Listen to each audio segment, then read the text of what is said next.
तो एक आदमी गांव में रहता था और वो आदमी, उसको पूरे घर के लोग यही कहते थे, तू आलसी है, तू निकम्मा है, तू ढिलढिलहा है, पिलपिलहा है, सिलसिलहा है, गिलगिलहा है, पड़ा रहता है, तू भैंस का पड़वा है। सब घर के डांटते रहते थे। उसकी पत्नी भी डांटती थी, जहां देखो वहां पड़े रहते हो, कुछ काम करो। उसकी माँ भी डांटे, बहन भी डांटे। बहन भी इसलिए डांटती है कि मेरा भाई कुछ योग्य बन जाए, और भाई जब योग्य बनेगा, भाई के पास कुछ होगा, तो भाई के घर जाऊंगी तो मेरी भी सेवा सम्मान करेगा। बहन को चिंता रहती है कि मेरा भाई गरीब न हो, मेरा भाई कमजोर न हो। कितनी बहनें शादी हो गई, ससुराल चली गई, पति मिल गया, सास ससुर मिल गए, फिर भी उसको अपने भाई की टेंशन रहती है कि मेरा भाई। और अपने पति से कहती हैं, तुम ख्याल ही नहीं करते हो अपने साले का, थोड़ा तुम भी केयर करो। साला बिगड़ रहा तुम्हारा, भाई बिगड़ रहा हमारा।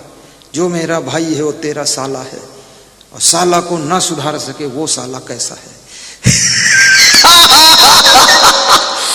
पति भी सोचता है लफड़ा लंबा है, साली और साला। अब समझाओ उसको। तुम्हारा बूढ़ा पिता भी तुमको समझाता है कि बेटा अच्छे हो जाओ। गुरु समझाता है चरित्रवान संत बनो, वैराग्यवान संत बनो। इसलिए जो मेहरकुल्ला संत होता है, उत्पाती खुराफाती, वो जो है अच्छे गुरु के पास टिकेगा ही नहीं, क्योंकि उस गुरु का ज्ञान बड़ा प्रचंड रहता है। उससे जुड़ेगा भी नहीं, दूर दूर निकल भागेगा। और याद रखना, कबीर साहिब ने कहा है, पूरा साहिब सही, जो साधना में पूर्ण है वो साहिब की सेवा करो। ओछे से नेह लगाई कि मूल मावे खोए। तो वो आलसी गया, नाराज हो गया, घर से भाग गया, जंगल में चला गया और सोचा भगवान है कि नहीं, आज ये भी परीक्षा कर लूंगा। और जंगल में जाकर के एक पेड़ पे चढ़ के बैठा। क्या देखता हूं दिन भर जो है कहीं नहीं जाऊंगा, भगवान कुछ खाना देगा कि नहीं देगा। कितने लोग ऐसे होते ना, कहते हैं अजगर करे न चाकरी, पंछी करे न काम, और दास मलो का योग कहे सबके दाता राम। कहते अजगर किसी की नौकरी चाकरी नहीं करता है, लेकिन दाता राम शाम तक उसका भी पेट भर देता है। अजगर सांप का, अजगर करे ना चाकरी, पंछी करे ना काम। और पंछी यानी चिड़िया कभी खेत में काम नहीं करती, दुकान नहीं खोलती, लेकिन दाता राम उसका भी पेट शाम तक भर देता है। बड़ा अच्छा दोहा बनाया, आलसियों को सपोर्ट किया। अजगर करे न चाकरी, पंछी करे न काम, और दास मलू का योग कहे सबके दाता राम।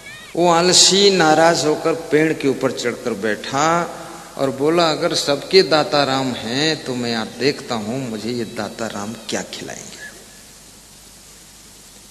सुबह से बैठे बैठे दोपहर हो गई, कुछ भी खाने को नहीं आया, भूख खूब लगी। आलसियों को भूख भी ज्यादा लगती है, बहुत ज्यादा।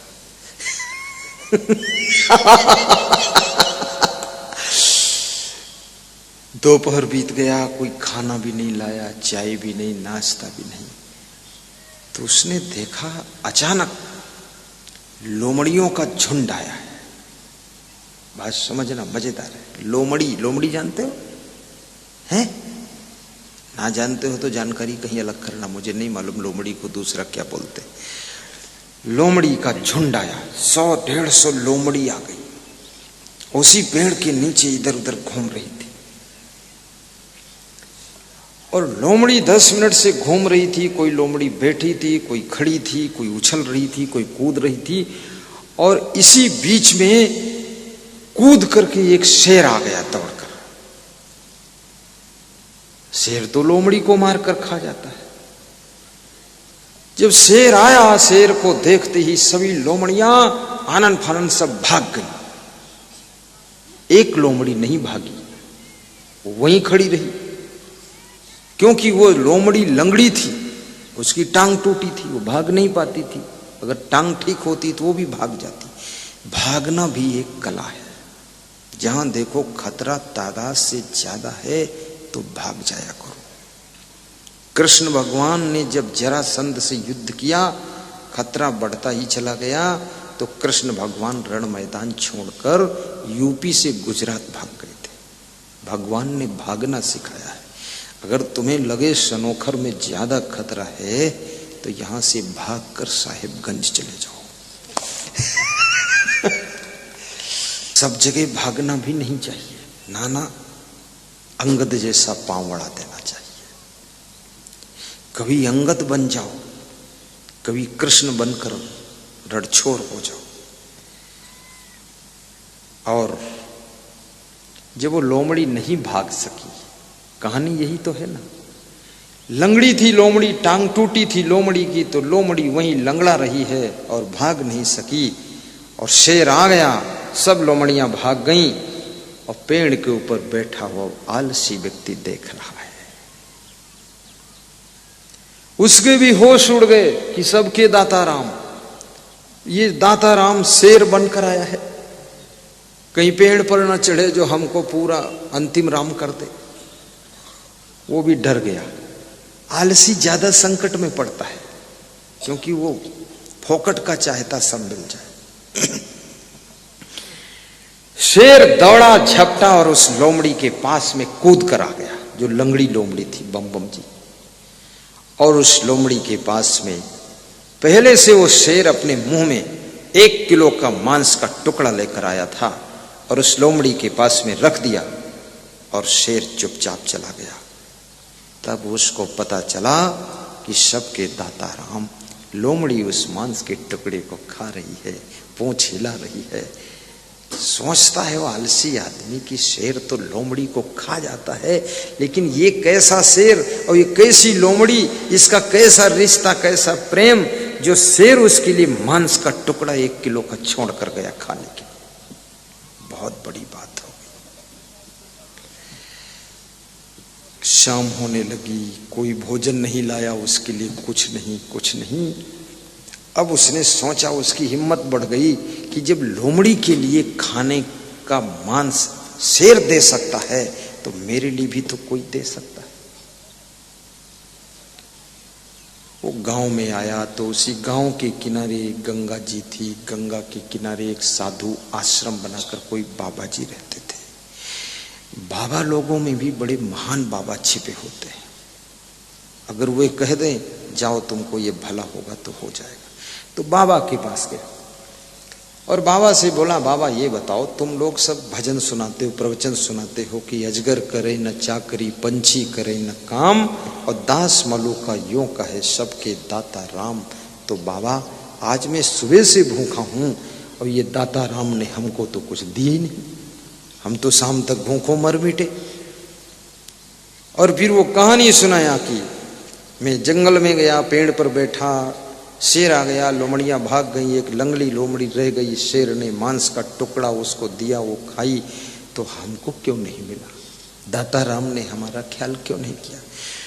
तो बोले एक बात याद रखना, वो दाता राम जो है भगवान है, वो आपको लोमड़ी नहीं बनाना चाहता है, वो आपको शेर बनाना चाहता है कि तुम दूसरों को टुकड़ा लाकर खिलाओ, तुम टुकड़ा का इंतजार मत करो। इसलिए दाता राम ने तुमको दिया नहीं है, तुमको देने वाला बनाना चाहता है, दूसरों को दो जा करके। वो सालसी को ज्ञान हो गया। उसी दिन से वो परिश्रम करने लगा। कमाई कर तो इतनी कर कि कमाई की तू हद कर दे, और यदि घर में गरीबी है तो गरीबी का खाता तू रद्द कर दे, गरीबी का खाता तू रद्द कर दे। इतना कमाओ, इतना बड़ा बिजनेस करो, इतना बड़ा कुछ विस्तार करो जिससे कि आपको भी खाने को मिले और आपकी कमाई में 1000-2000 लोगों की भी रोटी चले। मैं बेंगलोर गया था मुकेश भाई के यहाँ, ये मुकेश भाई खड़े हो तुम एक बार, हो बबीता खड़ी हो जा, ये दोनों इंजीनियर हैं पति पत्नी, देखो सरल कितना है। ये फ्लैट में रहते हैं, वहां इनके घर गया था बेटी तो इनसे मैंने पूछा तुम सर्विस कहाँ करते हो? मैंने सोचा भाई बेंगलोर में आदमी रहता तो कैसे रहता है, इसका मतलब यहाँ प्लेटफॉर्म क्या है। तो उन्होंने बताया कि मैं सॉफ्टवेयर कंपनी में नौकरी करता हूँ। मैंने कहा उसमें कितने एम्प्लॉयर हैं?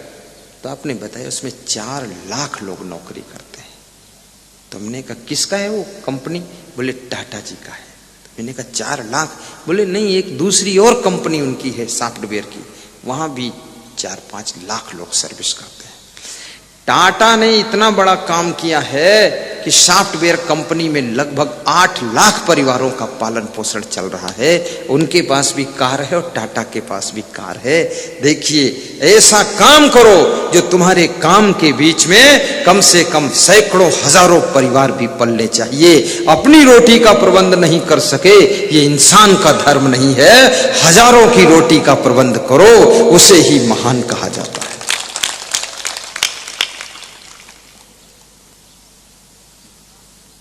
ये घर ही में खुदुर बुदुर मत करते रहो, खिचपिच पिच झगड़ा चिक लड़ाई, चकई की चुक धुम मकई की लावा तिकड़े तिकड़म सब बनाते रहते। मेहनत करो, काम करो। अभी जो आपके रिलायंस के मालिक हैं मुकेश अंबानी यानी अंबानी, इनके पास भी 10-5 लाख लोग सर्विस कर रहे हैं। बहुत बड़ा सिस्टम है। कुछ ऐसे भी काम करो, और इसके लिए योग्य बनना आवश्यक है। योग्यता विहीन व्यक्ति किसी काम के लायक नहीं होता है। और नम्रता भी रखो। अभिमान तुम्हारी योग्यता का प्रयोग होने में बहुत बड़ा बाधक तत्व होता है। सरल भी बनो और अपने अहंकार को टुकड़े टुकड़े कर डालो।